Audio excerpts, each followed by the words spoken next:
আসসালামু আলাইকুম সুপ্রিয় দর্শক সবাই কেমন আছেন। চলে আসলাম আজকের খুবই গুরুত্বপূর্ণ আরও একটি আবহাওয়ার আপডেট নিয়ে। আজ রাতে দেশের উত্তরাঞ্চল সহ মধ্য অঞ্চলে ছাড়া পশ্চিমবঙ্গের বেশিরভাগ জেলার উপর দিয়ে ধেয়ে আসছে কালবৈশাখী ব্যাপক আকারে ভারী বৃষ্টি।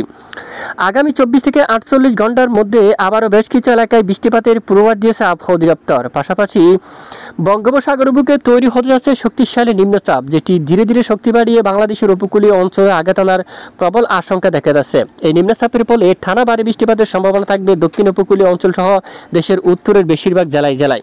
তো অবশ্যই ভিডিওটি জড়গতি শেয়ার করে দেবেন, আর ভিডিওটি কোন জেলা থেকে লাইভ দেখছেন অবশ্যই কমেন্ট করে জানিয়ে দেবেন।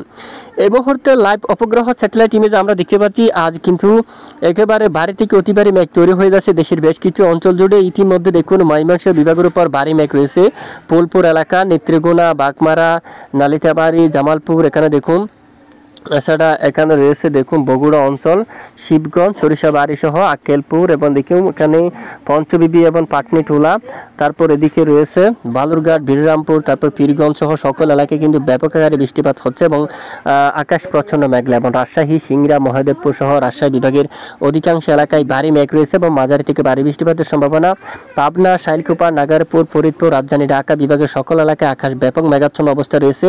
পাশাপাশি এখানে দেখুন আগরতলা এবং ত্রিপুরা রাজ্যের উপর আকাশ মেঘলা এবং লাকাই, মৌলভীবাজার, সিলেট বিভাগের অনেক এলাকায় আকাশ মেঘাচ্ছন্ন হতে পারে এবং খুলনা, বরিশাল এবং চট্টগ্রাম বিভাগের দক্ষিণের বেশিরভাগ জেলায় আকাশ প্রচণ্ড আকারে মেঘাচ্ছন্ন থাকার সম্ভাবনা রয়েছে। সঙ্গে বজ্র বিদ্যুৎ সহ বিক্ষিপ্ত ঝড় বৃষ্টিপাত হওয়ার সম্ভাবনা থাকবে এবং পশ্চিমবঙ্গের দিকে কিন্তু কালবৈশাখী শক্তিশালী বজ্রবাহী মেঘ তৈরি হচ্ছে এবং প্রচণ্ড আকারে বৃষ্টিপাতের সম্ভাবনা থাকবে। ইতিমধ্যে পশ্চিমবঙ্গের উপর কিন্তু দেখুন বর্ধমান, তারপর কুতুলপুর এই এলাকায় কিন্তু শক্তিশালী কিন্তু বৃষ্টির মেঘ রয়েছে, যেটি রাতে ধীরে ধীরে পশ্চিমবঙ্গের বিভিন্ন এলাকায় ছড়িয়ে যেতে পারে এবং সঙ্গে মাঝারি থেকে ভারী বৃষ্টিপাত হওয়ার সম্ভাবনা থাকবে।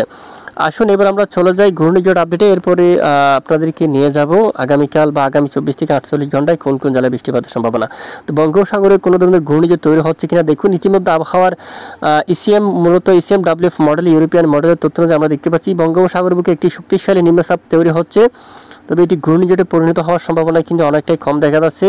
হাওয়ার দাপট দেখুন 70-75 কিলোমিটার বা সর্বোচ্চ কিছু কিছু স্থানে 80 কিলোমিটার পর্যন্ত যেতে পারে এবং এটি আগামী 29 তারিখ নাগাদ দক্ষিণ উপকূলীয় অঞ্চলে বিশেষ করে প্রবল ঝড়ো হাওয়া এবং সঙ্গে বৃষ্টিপাত ঘটাতে পারে এবং শুক্রবার 30 মে নাগাদও দক্ষিণ উপকূলীয় বেশিরভাগ এলাকায় দেখুন মঠবাড়িয়া, শিবনগর, সুন্দরবন, এখানে কলাপাড়া, লালমোহন, জালকাঠি, পটুয়াখালী, তার সন্দ্বীপ, হাতিয়া, এখানে সকল এলাকায় কিন্তু একেবারে প্রচণ্ড দমকা জোড়া হাওয়ার সঙ্গে মাঝারি থেকে ভারী বৃষ্টিপাত হওয়ার সম্ভাবনা থাকবে এবং বরিশাল, খুলনা, পিরোজপুর, মঠবাড়িয়া, কলাপাড়া, লালমোহন সকল জেলার উপর ঘন্টায় প্রায় দেখুন 55 কিলোমিটার বা 60 কিলোমিটার পর্যন্ত দমকা বাতাস বইতে পারে। রাজধানী ঢাকা বিভাগের সকল এলাকায়, ফরিদপুর, মাদারীপুর, লোহাগাড়া, এখানে সকল জেলায় কিন্তু একেবারে 50 কিলোমিটার পর্যন্ত দমকা হাওয়া আকারে জড়ো বাতাস কিন্তু বয়ে যাওয়ার প্রবল আশঙ্কা দেখা যাচ্ছে এবং বঙ্গোপসাগর কিন্তু খুবই উত্তাল হতে পারে। তাই সকল মাছ ধরার নৌকা ও ট্রলারগুলো উপকূলের কাছাকাছি এসে সাবধানে চলাচল করলে অনেকটাই ভালো হবে এবং বাংলাদেশ আবহাওয়া অধিদপ্তর থেকে সতর্কবার্তা কিন্তু দেওয়া হবে, যেহেতু এখনো পর্যন্ত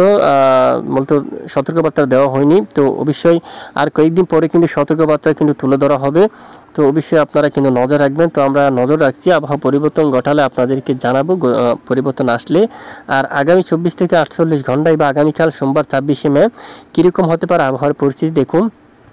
যদি আমরা একটু দেখি 26 তারিখ সারাদিন বেশিরভাগ সময় আকাশ পরিষ্কার থাকতে পারে, কিছু কিছু সময় কিন্তু বৃষ্টিপাত হওয়ার সম্ভাবনা থাকবে কিছু কিছু অঞ্চলে। উত্তরাঞ্চল, রংপুর বিভাগের উত্তরাঞ্চলে আলিপুরদুয়ার, শিলিগুড়ি, পঞ্চগড় এই এলাকায় বৃষ্টিপাতের সম্ভাবনা থাকবে। ধুবুরি, তারপর এখানে দেখুন চুরা, রাজীবপুর এই এলাকায়, রংপুর, তারপর এখানে অনেক এলাকায় বজ্রসহ বিক্ষিপ্ত আকারে বৃষ্টিপাত হওয়ার সম্ভাবনা থাকবে।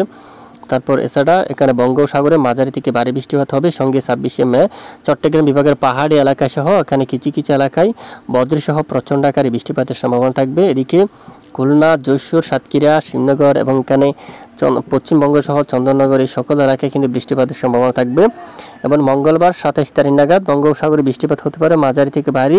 মায়ানমার গা ঘেঁষে মায়ানমার উপকূলীয় অঞ্চল দিয়ে কিন্তু বৃষ্টিপাত হতে পারে।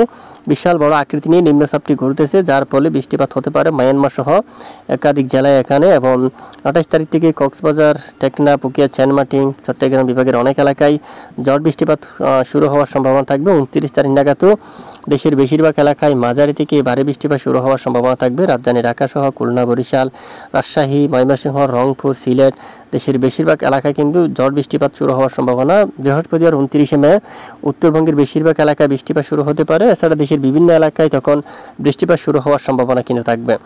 তো দেখুন, হচ্ছে আজকের গুরুত্বপূর্ণ আপডেট। দেখুন, সঙ্গে থাকার জন্য অসংখ্য ধন্যবাদ।